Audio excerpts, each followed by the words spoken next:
Do it live.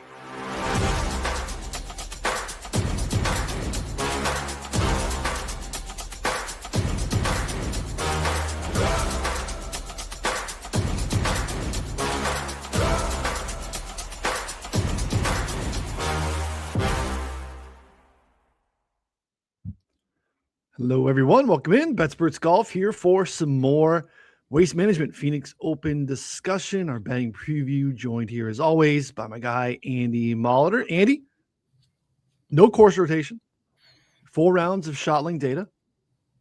Things are good. We're looking up. It's been, this is kind of, we get to this point of the season, we got to get through, a little bit of this course management, flying blind type of situation. We're good. What's going on, buddy? Yeah, and part of it is just, hey, the days aren't long enough to get enough golf in, such as life. We have to play multiple courses. That's how it goes. I know we can't just say, let's do all the small field ones at the beginning, because that's just not how the money's made. We need to have those signature fields at the appropriate places, like the Genesis, like the API, the hosted events, and some of the bigger events. But this is a fun one. It is always leads right into the Super Bowl. Super Bowl Sunday. If you want to start drinking and gambling early, you have fourth round matchups at the Waste Management. Obviously, there's cross-sport props as well. And we'll get right into this because it is just one course and it's a little easier to solve. And I think there is a pretty steady archetype here. And when we've seen it plenty of times, it is, some of the names down the list, if you look at previous winners, you're like, are you sure? And it's because this wasn't an event that was as well attended as it is now. Like 10 years ago, maybe not even 10 years ago. This wasn't like a great field at times.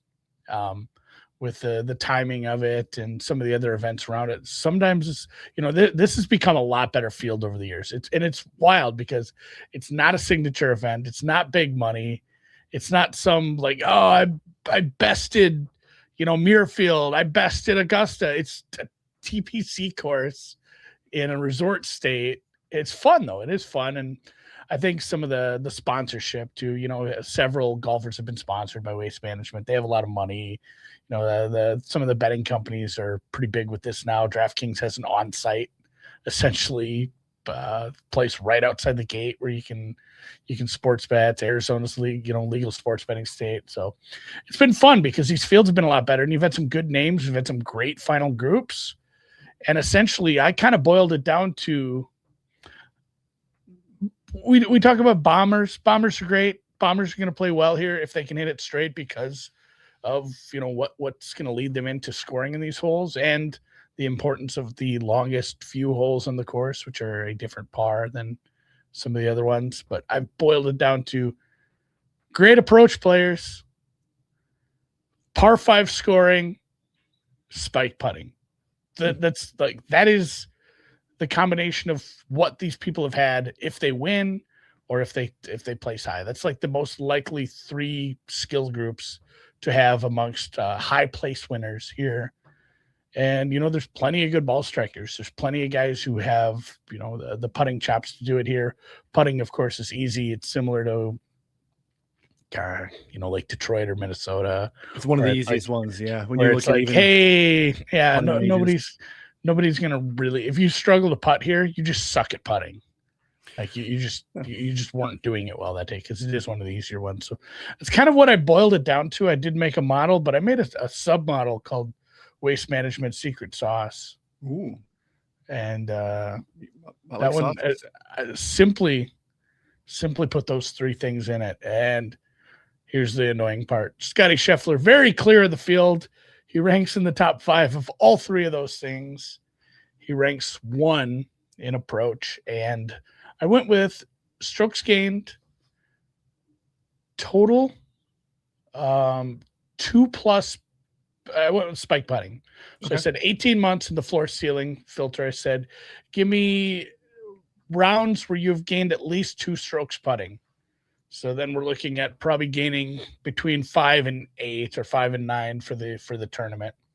If you can do that a couple times, he's number 1 in that because suddenly he's been putting much better. So you're kind of back at square one here is like, how do you approach betting this? Because you have a god here, and it's not just, hey, Scotty Scheffler is a great course fit because it's a golf course.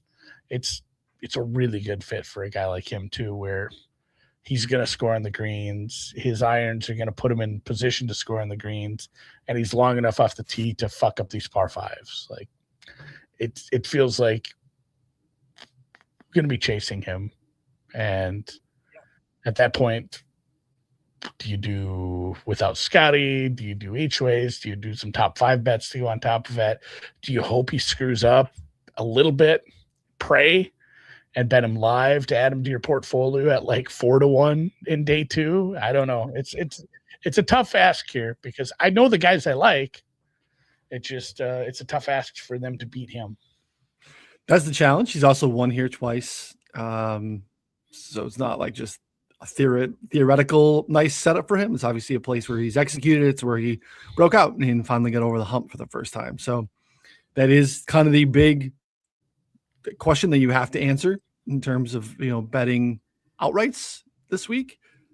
The without Scheffler markets are obviously invite a little bit more variance because it's not so clean. You can chop that, which obviously sucks, but you obviously, what else also sucks is being dead on Thursday night with a full outright card. And it's kind of what we felt like, just a couple weeks ago at, PGA West, where you just, it's a problem. So yeah, I like the live ad angle. The problem is when you're, basically 2-1, 210, 220 to start, it's really hard to see that drift out pretty big. To your point, like you're probably you're not gonna get above 4 or 5 on Thursday or Friday with him, almost regardless of what happens, unless he's just completely airballs the week. We just don't see that from him ever. So really hard to imagine that, but that could be a way to go about it. I'm going without Scotty, just taking him out, find different ways to do it. If you want to have some Scotty action, you want to have some Scotty sweat, maybe a live ad, just a real donk move. Andy, you could parlay it with your some Super Bowl bets. Just get, a little squirrely if you want. Knock yourself out. No judgment here. Yeah, there is a free leg if you want to add this. It is just Seattle money line. Son of a bitch. You had Seattle money line in every. So essentially, you say like, "Hey, this guy's 40-1," and then without Scotty, he's 28-1. So you parlay that with Seattle, and then he's back to 40-1, and it's essentially just free money because they are better at every single position. Not every single position, most positions. Yeah, not the most important position. Not the most important position. The guy who's in charge of cheating schemes. Oh, here we go. Kraft shunned from the Hall of Fame as well. It has been a bad week for Patriots fans. It's about to get worse. You know what? Actually, this happened last time we played Seattle in the Super Bowl. It was a lot of anti-Pat stuff. It was Pats against the world, and I know, but that was a good team. This is a lucky team. Pretty memorable Super Bowl for yours truly. So, thank you, Josh, in the chat. Greg May slander will not be tolerated.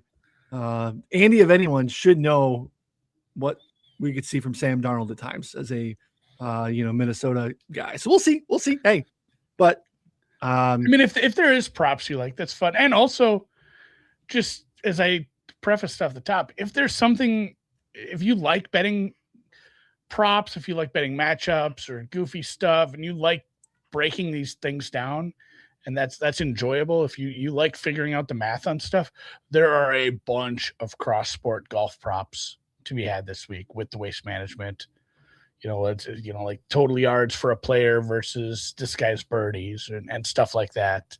I haven't dug into all of them, but it's great every year because we have Waste Management. And then at that point, the tournament will be done, and and essentially, hey, do I have a great bet? Because this guy's rushing yardage was like 38.5, but essentially you have like over 22 or something.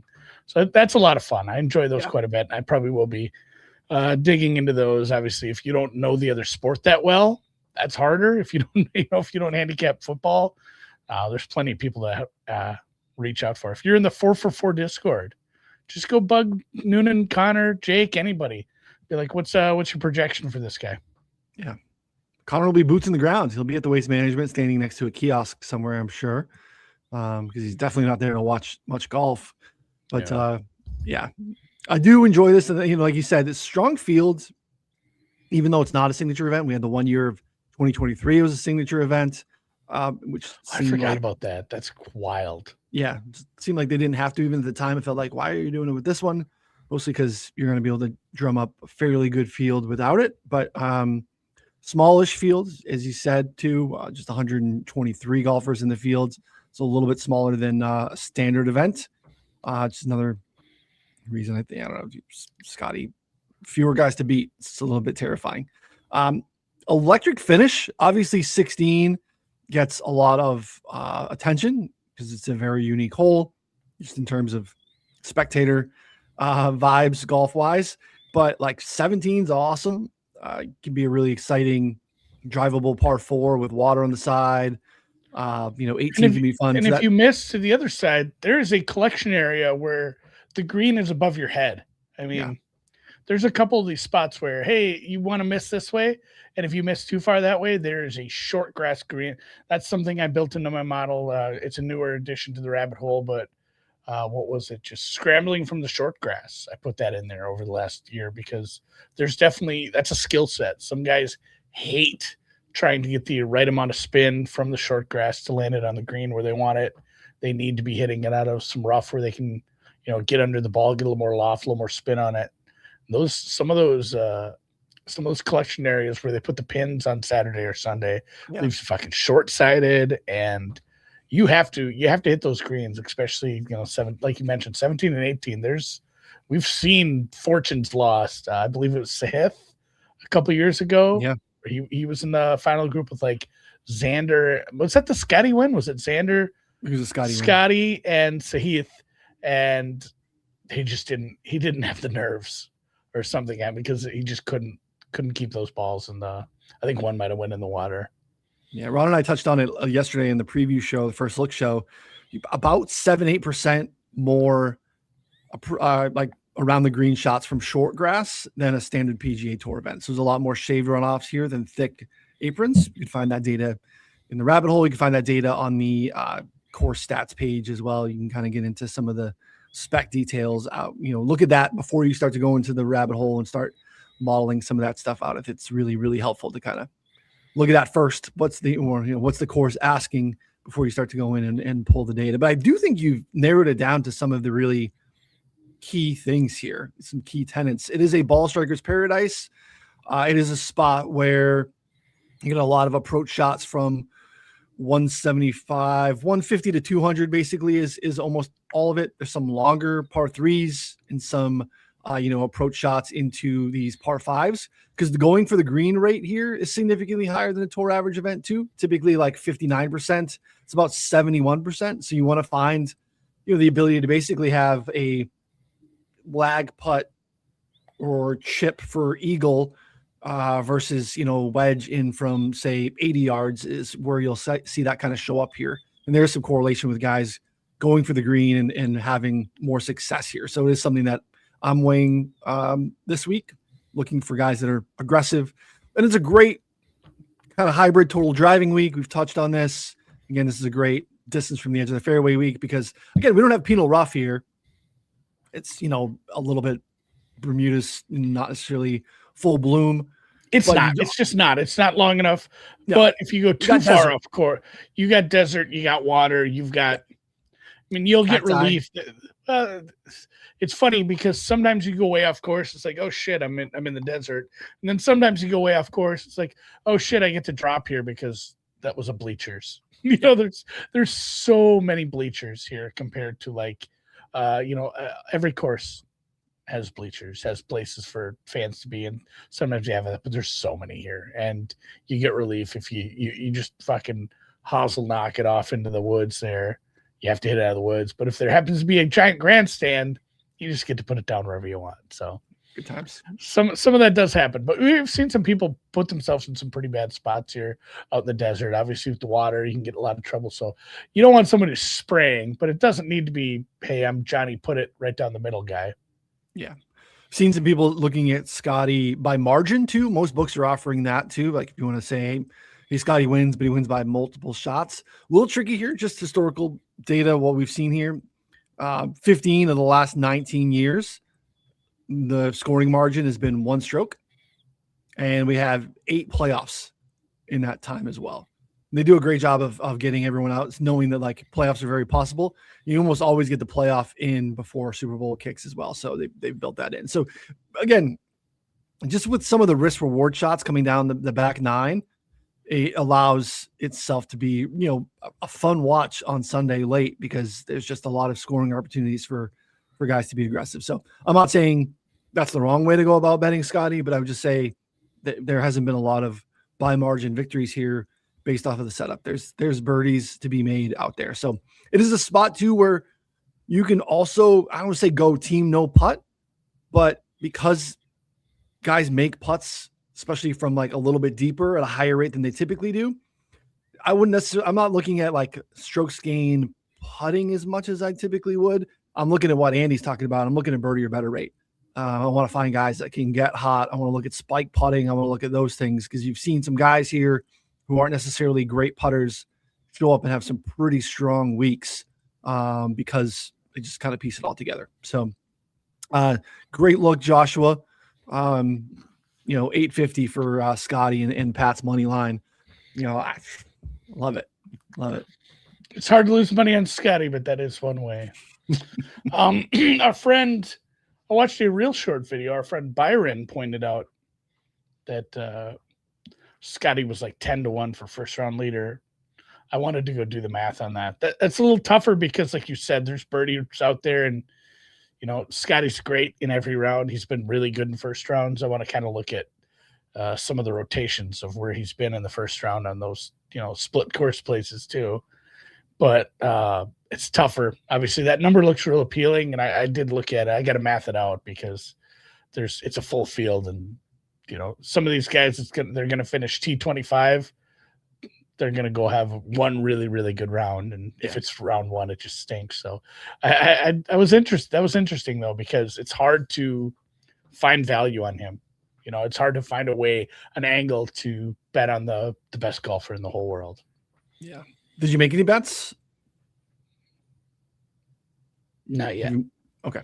I have my list. Okay. I've been soul searching on. So here's the thing for me. I bet offshore. Yep. I bet illegally. Yeah. I'm a roving outlaw gambler. I don't have as many options for no Scotty. Okay. So if I bet normal, I can shop my prices across like 5 books. I can get the best price. I really need that. That bothers me when I don't. Completely agree. If I want to bet no Scotty, it's like 1 or 2 places. And then at that point, and sometimes it's just 1. So at that point, I'm just taking what is given to me. So I have my names. I just haven't determined if and when and how I'm going to place them. I was going to have you talk me in and out of it. I don't know. I don't know what the plan is, because there's also the case of I could go get the best price available across those 5 books and then take my guys and bet some top 10s, bet some top 5s, whatever, what have you. That's also an option, and it's kind of similar to betting no Scotty. And at that point too, a couple of those guys could finish in the top 10 and not win. I could end up, washing out as well. It's a good way to do it this week too. Alternative to that, obviously you're not going to get as big of a number, but it protects you in different ways, right? Especially if you, depending on what you're doing with dead heat rules. Because again, I want to, call it out. Like you're without Scotty invites chops, which is, my least favorite part of it, knowing that like, I'm with you. Like, I feel like I got to get the best number. Now I know I'm also betting into a market with an insane hold. So I'm already kind of drawing dead from a value standpoint by just intrinsically betting outright golf. Now I'm in a spot where I invite chops, which is tricky too. So it's a tough week. So I've made a bunch of bets. They're all without Scotty. And maybe I need to make sure I sprinkle in some finishing positions or some other stuff, because I definitely have a archetype that I'm swimming in, and it fits what you're looking at too. So probably some similar names. Yeah, we'll talk about what you got. Let's look. I want to look at your model. I'm going to bring it up here. Let's share my screen here. Let's add this stage. Go back. I want to take a look at. Is it this one or is this the your? This is is this the my secret course fit. sauce? No, Okay. secret sauce. Nobody gets to see that. Oh, no You one don't sees the pay me secret for that. sauce. Okay. Yeah. And you can build it your own. You can build your own pretty simple. Like I said, it was just approach play, spike putting, and par fives. Par five birdie or better, par five scoring. Build your own secret sauce. But I did put in some course. I did put in some form here. So 15% strokes gained total. Just building in some form for golfers, playing well over the last 12 months. I think I went with there. I did build in driving distance. I do want people who can bomb. Ball striking, 30% has to be. Yep. My next one is course history. Small, but I wanted to put that in as well. It matters here. We've seen it. It does. It is one of the stickier course history places. Yeah, it does matter. As I mentioned earlier, scrambling from the short grass. Yep. Last 12 months, that's in the around the green. And then I put in birdie or better, just more scoring. I know it probably goes along with the scrambling, the ball striking, everything else, but wanted to fill it out with some more scoring stuff. And Scotty, obviously a healthy favorite in adding all that together because he's very good at everything. Kurt Kitayama second, though. Kurt Kitayama, a great ball striker. Obviously, I didn't build in putting, so some of these guys are going to be moved around a little bit. But birdie or better. Things, but yeah, good birdie or better. Good, just all around form. Keith Mitchell was a little surprising. Mm-hmm. Not the greatest scrambler from the short grass, but that's such a small thing, and it was, more of a throw in. Great ball striker. Siwoo's been playing amazing right now. He's not long off the tee, but he's still a very good ball striker, which means he's making up for it with irons. He's a great irons player. And also just playing really, really good golf right now. He has to get a look. I think if you're doing one and done, so if you're doing, anything with props or, like you said, the top five, not Scotty stuff, it just feels like him not being in contention in the final couple of groups doesn't feel that likely. Xander, tough to tell me what to do with this guy too. He's a very short price. He's a really good golfer. He's not gonna be very low in anyone's model if you do course fit or anything like that. So not sure what to do with that guy at price right now. Ben Griffin, obviously a guy I love. Spieth, sure. Loves this place. He does enjoy playing this place. Yep. Knapp shows up high. Yeah. Although not a strong irons player. So you look at his ball striking, 31st. Go look at he hasn't gained on approach for the last 4 tournaments. He hasn't gained this year. I think technically, since he did have some time off there, his last approach gains was at the 3M. It's not like it's bad, but it's just he's an average irons player at the moment. And I don't think he's ever been super above average. It's just he's long and it's been easier for him. So I'm not so sure I love him here. He's somebody that I've gone back and forth with Cal a little. Yeah, I mean, 24 rounds is a pretty solid sample of losing a half stroke per round on approach, right? Like putting is doing a lot of the heavy lifting for Jake Knapp of late. And this is a spot where it matters, but I also want you to have some makeable birdie putts based on your approach number. So that's a pretty bright red number for a decent sample size. That's where I like building this course fit model and then digging into some of those things that I've determined are like, here's the real key things we need. Here's guys that kind of fit the archetype. Can they do everything else I need? Berger's a tough ask too. I think it's hard to tell what you're going to get out of him at times, but he's been good enough where he's worth considering. And then Goddard, obviously playing good golf. He's one. And then McNeely, I think he's going to be popular here. He's a guy I like, and he fits the bill pretty well. Yep. All right. There's some commonalities in the top, parts of our model for sure. Some common names. Again, I have a few more stats in my model, which is common, but also some that are the same and very similar. So I also have Kurt Kitayama second in my model, which I think is interesting, right? Some has played decent here in the past. Actually, I have he's one of my bets at 50-1 without Scotty. UNLV grad, still lives in the desert, likes his desert golf. I actually looked back. This is the thing we have now too. If you want to look at this, you can expand in. So if I want to look at you were on the Jake Knapp page, but you want to look at his farmers last week. Here's T5. You click down here, you can actually look round by round to see how he did in all of his specific rounds. So if you look, we have 12 rounds. Which course did he play first? Yeah. Played pretty well.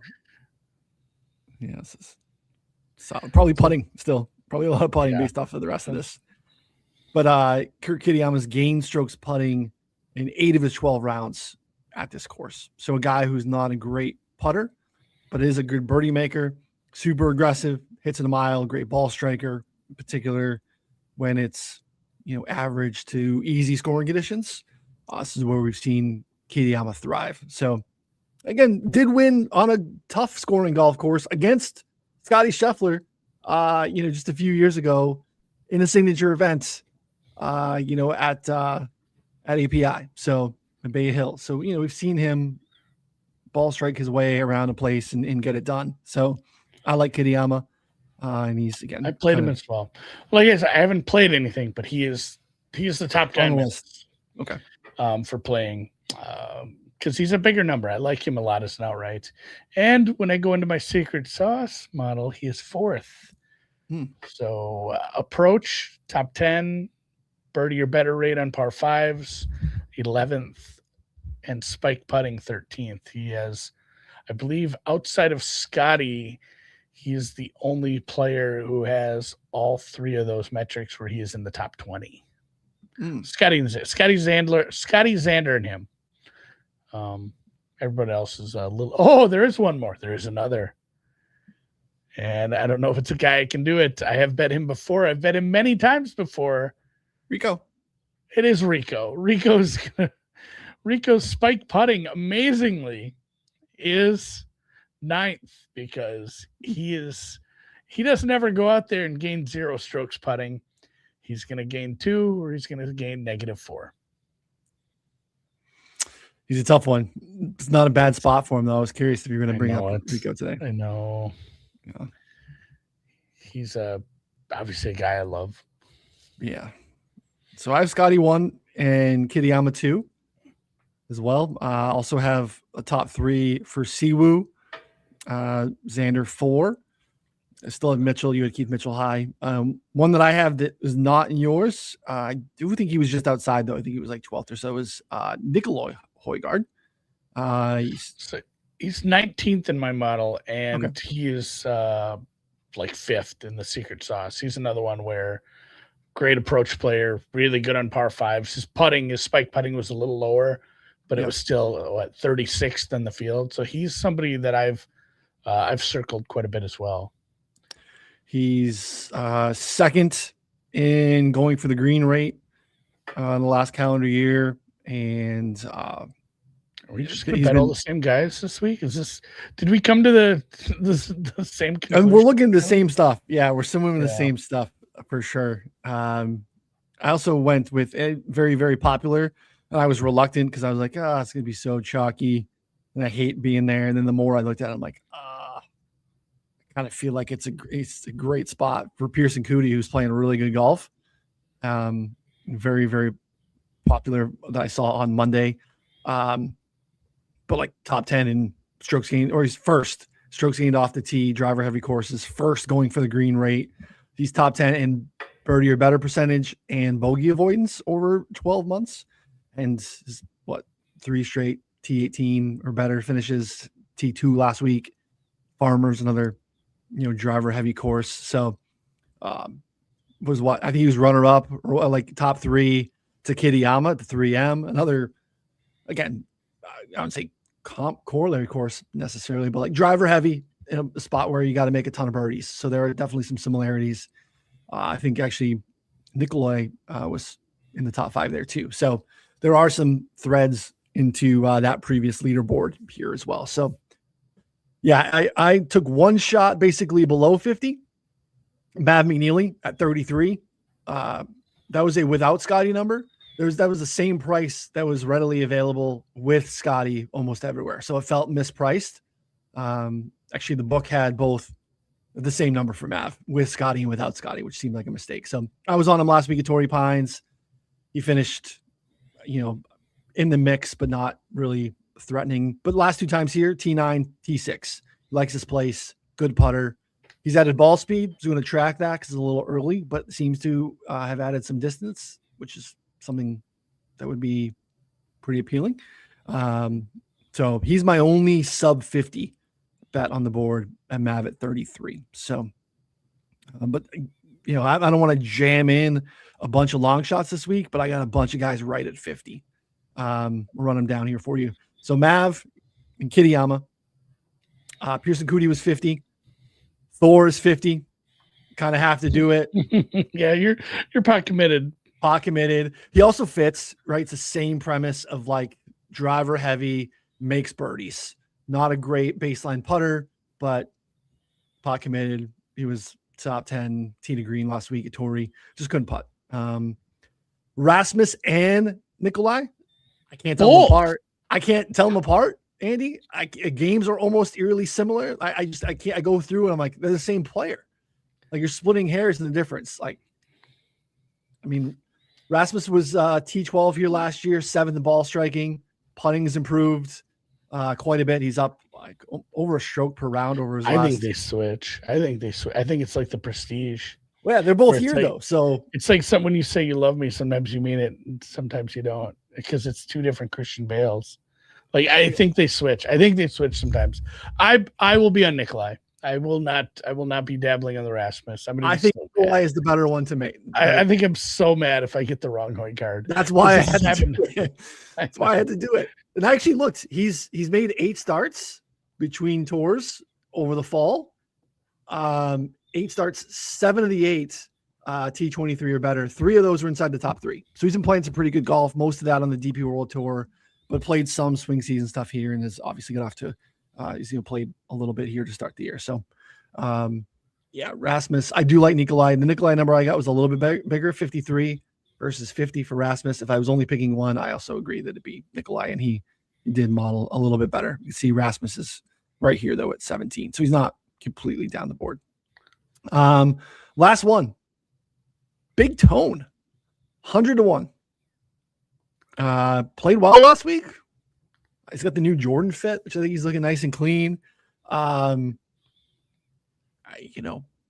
not played a lot of really good golf in the last calendar year, but was really good. Like at the end of 2024, it feels like forever ago, but has played well. Lost in a playoff year a couple of years ago to Webb Simpson. Last time he played here was the signature event year, finished T14. It was like classic Finau last week at Torrey, where he just ball strike the hell out of it, couldn't make a putt. So again, 100-1 for Finau without Scheffler, I think is a pretty good price. He was in the mix there, like Houston a few years ago. That Jaeger knocked off Scotty.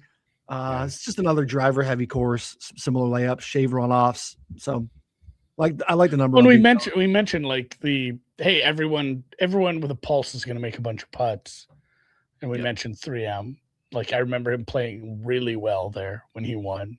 It's like, oh, he's a really good driver for the ball, and he's going to make his putts this week. Like it's another TPC course, guys. So he fits. Obviously, besides the, last week his form has been kind of shitty for a bit, so I'm scared off of him. But it was heartening to see. It's funny. I've posted as a similar spot in my model. I think I'm like 35th or 40th. He is 32nd actually. His driving distance drags him way down, and his birdie or better rate is not all that great.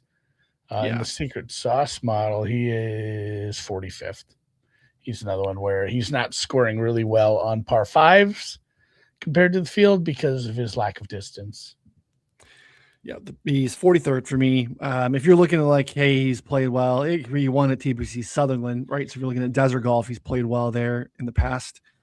Distance from the edge of the fairway is nice. He's going to keep the ball and play off the tee, which again doesn't matter this week. But the distance and the lack of birdies, lack of going for the green makes me a little bit nervous. So not a great posted. I like him as model. like a DFS fit. Sure. He's a good use in the 75 in the 7,000s. Yeah. So big card for me, but I'm still under what I typically allocate fund wise, because you sound like my wife. Like, oh, I bought a lot of like, honey, that's a lot of bags from Kohl's. Yeah, I had some Kohl's cash, and my mom gave me some money for my birthday that I forgot about, and I didn't spend that much. It's fair. Didn't spend what I typically do, but I do have I got a bunch of guys on the roster. So, but again, swimming in the without Scotty markets, my preference this week. One more for me. So I bet Kitayama, I bet Nico. I'm going to. I can get Kitayama at 60 in the without Scotty, which is pretty nice. It's a good price. I can get Nico for.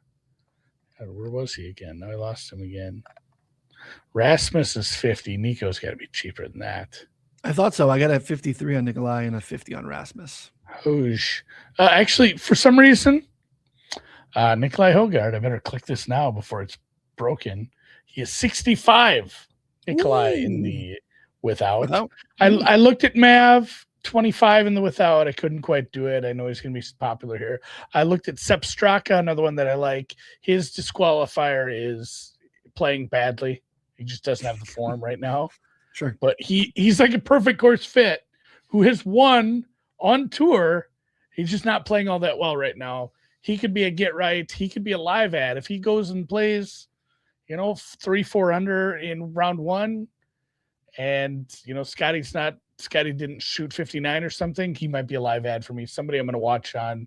And then my last one is Ben Griffin. Nice. Okay. What's the without number? Like 20? It's short. It's 25. 25. Okay.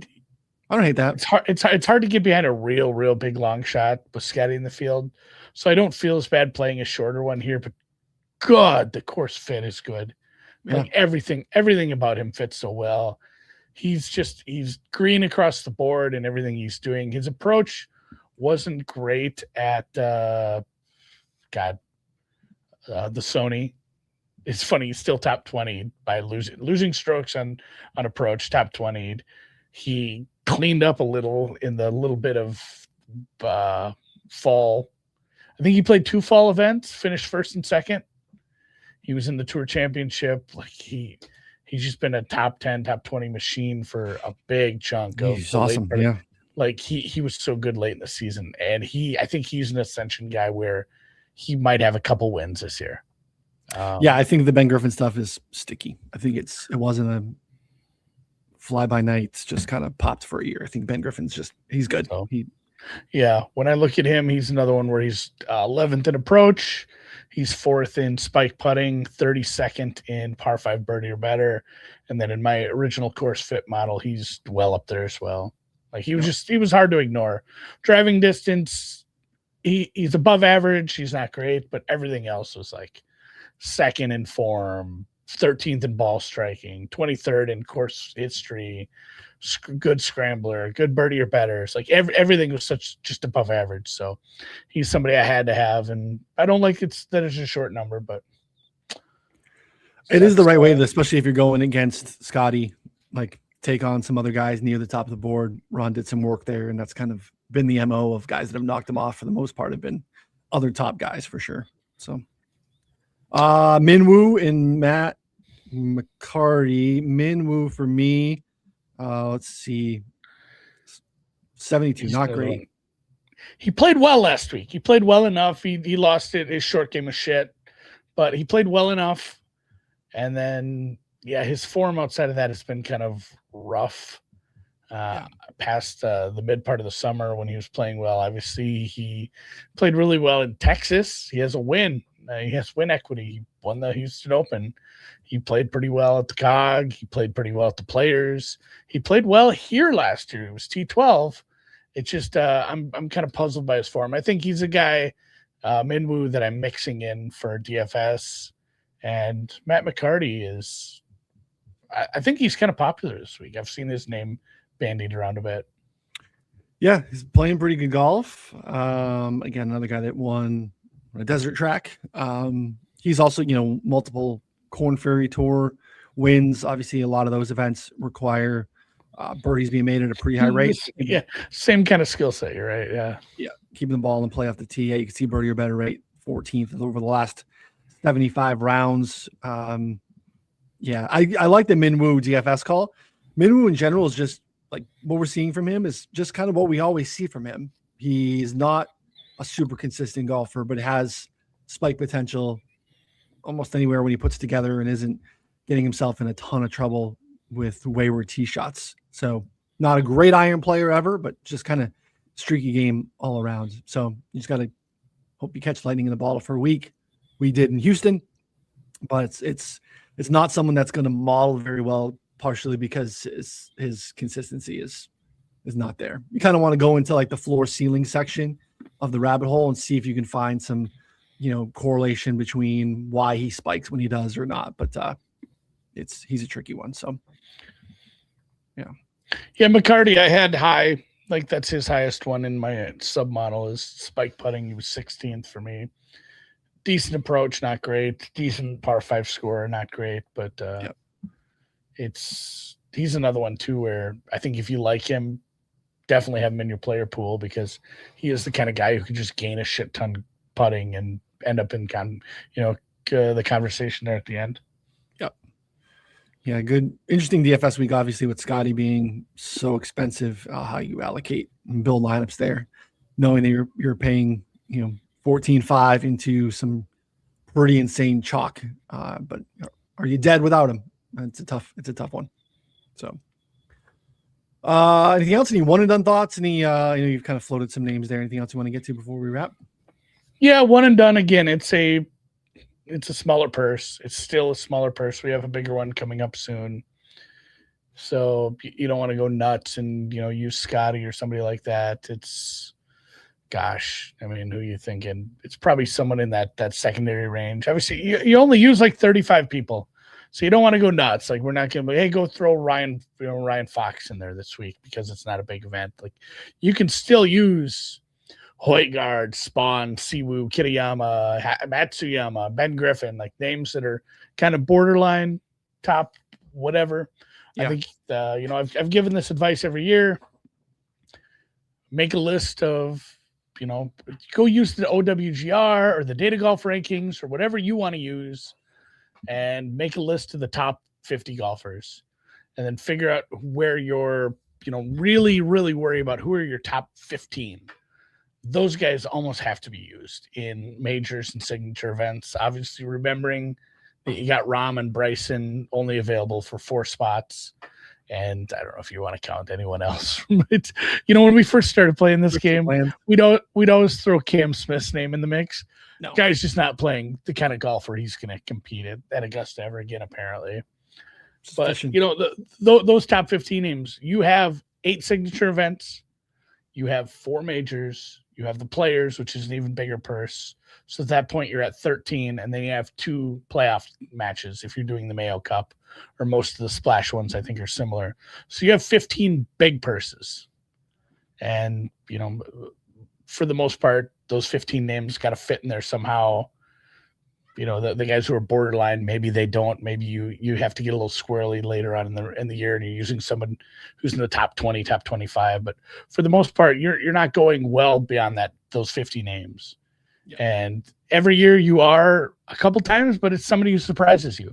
There's going to be 2 or 3 names that aren't on that list that by the time we get to April, it's like this guy's playing really good golf. He might win a tournament, and you have to account for that. But don't get weird. Realize like.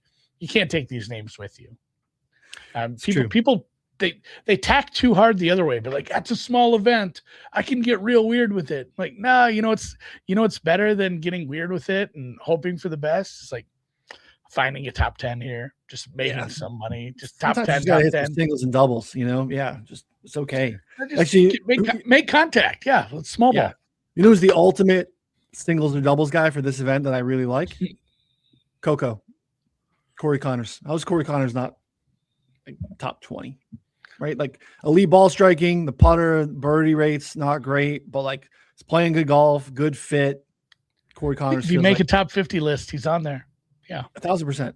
Yeah. So you're not like super excited that like you got Corey Connors this week, but also like probably not missing the cut. Yeah, I don't know. I actually have him. What's shocking, he's putting better. Corey Connors 5th over the last calendar year, putting on fast greens. These are fast greens. These are fast Poetriv greens. So again, not a spot you always think of Corey Connors, but fast greens, pretty good. All the approach stuff is great. This is a fairway, fantastic. Yeah, Corey Connors is same thing. Siwoo, like those are good spots where you don't feel like, all right, I lost Connors and I needed him for a Siggy later in the year. No, probably not. You probably could, but also like he's fine in a spot like this where he's, again, I think you're prototypical singles and double guy and great ball striker. He's of interest to me. I almost put him on my list of without guys, but I'll probably just T10 him or T20 or something like that. So that's a good call. Yep. All right. If you have any other betting, DFS, one and done, props, cross sport props, Super Bowl, recipe questions, what to serve, what beer to drink, who to bet on, any Seattle, where to find the best Seattle alts, where to buy a Sam Darnold jersey, reach out. If you're in the Discord, even easier, tag us, then we really see it. We're also on Twitter. Our handles are right on the screen or in the show notes as well. Obviously, you can leave a comment right here on the YouTube stream.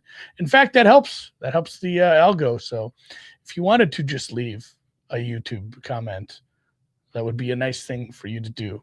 You don't even have to say anything. You can just say like, hey, I hope you have a great day. I hope you have a real cool Tuesday, Ryan. And with that, obviously, Chiff, if you want to check out Betsperts Golf, you can DM us as well, and we'll give you a secret promo code to get you a cheap-ass discount to start out and try it out. Joshua Maestro is looking at the Pats to win. It'll be exciting. Hopefully, it's a good game. It's not. Pats 6.5 parlayed with Thor, full mass hole, and then Andy has to deal with me next week. I know. I forget. You know what? They wouldn't let me parlay, which I would have lost anyway. He played a lot better on Saturday or Friday, but they wouldn't let me parlay Seattle alts with Keegan to miss the cut last week. It would have been tough for you. Yeah, I would have been like, shit, now I got to remake this parlay. So, all right, see you guys next week. Thanks, everyone. Good luck.